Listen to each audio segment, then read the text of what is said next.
this is a portal where banks can publish APIs. So in this case, we have created APIs both for Open Banking, Bowling Group, and STET. And the people in the front rows will see that STET has been published and the other ones have not been published yet. So that means that those APIs are available to be used, but TPPs will only see the STET ones for now.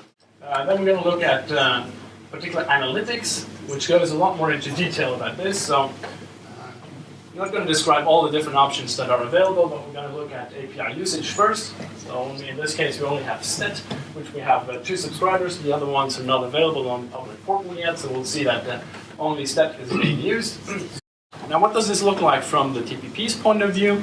So he's connected to the same portal, and he will see, in this case, the published APIs, which are STET 1.3 and 1.4. There's possibility to deprecate APIs as well, so to prevent new TPPs to use 1.3 and to sort of remove this version as we go and force new TPPs to use the more recent version. So what does the TPP exactly see when he arrives on this portal? Well, we've talked about documentation and sandbox testing. So the TPP will then click on this on the version of the API that he wants to use, and it will have access to all the different endpoints in this API that are available. Now, if you're a tech guy, you understand what this means, or if you're an application, you also understand what this means. I was talking earlier about business intelligence and statistics that are very important for the banks to see what this is really about, who's using these APIs, and what exactly is happening on these APIs. So here we'll see a dashboard. It's a typical dashboard for payment initiation services. See the number of TPPs that are connected, the number of payments that have been done, the volumes, etc. The distribution of which TPPs have used this. There's a way of filtering your interface to just display the information for specific TPPs, and you'll see the evolution over the few months. Then there's more specific filtering information over here. You'll see how many distinct of your users have used particular TPPs. This will help you identify which of your customers are likely to move away to maybe a competitor who might be a TPP that's offering a service to your client. And again, here there's the possibility to, let's say if the TPP here is one of your competitors, you can filter for this TPP and then get a list of all the clients' names that are actually using your competitor to access account information. Or in this case, to do payment initiation. And the evolution over time on the bottom.